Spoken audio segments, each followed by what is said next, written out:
Bwana, klabu ya soka ya Dar es Salaam Young Africans imefanya uamuzi tena wa kutangaza baadhi ya wachezaji ambao watakwenda kuliacha soka la Tanzania au kuiacha soka la Young Africans na kwenda kutafuta changamoto katika vilabu vingine, na hii imetokana baada ya uamuzi wa Young Africans wao wenyewe kuamua kusema kwamba wanahitaji kutengeneza kikosi chao kwa namna nyingine, namna ya kipekee, namna ya utulivu. Hivyo wanataka kufanya sajili ambazo zitaisaidia klabu hiyo. Hivyo Engineer Hersi ambaye ni rais na mwenyekiti wa klabu ya soka Young Africans ameamua kutoa ya moyoni na kusema kwamba kwa sasa hawatashiriki michuano ya aina yoyote, hasa ile michuano ya Sekafa ambayo inatarajiwa kuchezwa ifikapo mwezi wa 7 tarehe 24 ya mwaka huu, baada ya kuwa tayari kombe la dunia limemalizika. Michuano hiyo ya Sekafa itashiriki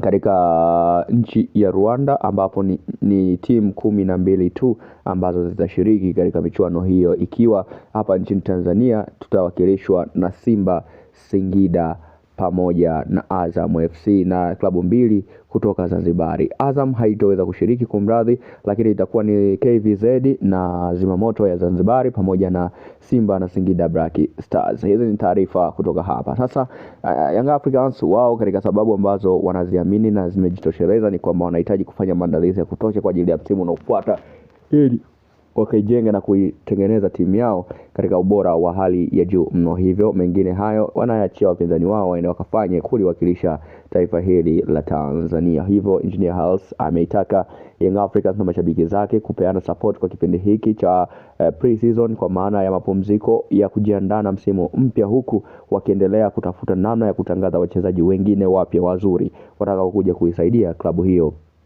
kwa namna moja ama nyingine. Engineer Hersi yupo katika kibarua kizito cha kuhakikisha anavunja mkataba wa Stefan Aziz Ki kule Al Ittihad ya Libya, ambako ngoma imekuwa kama ni misondo, ni ngumu kweli kwa wao kuweza kuifanya, lakini ni jambo ambalo linakuwa ni la muda tu kwa wao kulikamilisha, kwani hata wao wanajua ni ugumu. Hata Stefan Aziz Ki mwenyewe anajua ngoma ni ngumu, kwa sababu tayari bado ipo ni mkataba wa mwaka mmoja, na kinachotakiwa ni thamani ya shilingi bilioni 3 za Kitanzania. Young Africans hawapo tayari kufanya jambo kama hilo, yani kuvunja mkataba wakiamini kwamba pesa ni ndefu hapa. Kama itashindikana, unaweza kumwacha Stefan Aziz Ki mwenyewe aweze kuvunja mkataba huo. Hata hivyo, taarifa zinaeleza Young Africans wameelekeza macho yao kwa nguvu na utashi wa hali ya juu kumtafuta Jean Claude Kilumugisha pamoja na Nuhu Momosi kama sajili kubwa ambazo wanatarajia msimu unaokuja ziweze kuja kujaza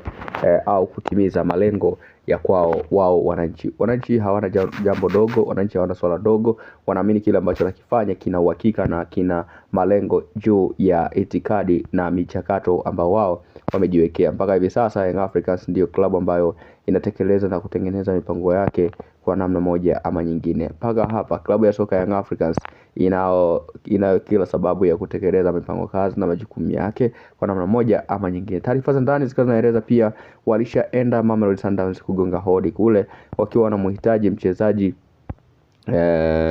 mwingine mwenye nguvu na uweza wa hali ya juu sana, ambaye ni kutoka katika klabu ya Mamelodi Sundowns, ambako anamtaji beki wa kushoto wa klabu hiyo ambaye ni Aubrey Chola Modibo pamoja na Korisho Johnson Mudau. Maana wake wanataka fullback mbili za kuja kufanya kazi pale katika klabu ya soka ya Dar es Salaam Young Africans. Wakati huu Young Africans wanaendelea kutekeleza mipango yao. Young Africans wanajitafuta kwenye mipango kazi na harakati zao kwa namna moja ama nyingine, ili kuhakikisha msimu huu ni msimu wa moto kabisa, ni msimu ambao ni msimu wa kidigitali, msimu wa kikubwa, na ni msimu ambao unaweza kuwa na manufaa makubwa katika kikosi chao. Jambo la msingi ambalo Young Africans kwao ni dawa na tiba harisi, na kitu ambacho Young Africans wanahitaji ni kutaka kuziba magepo ambayo yalitokea katika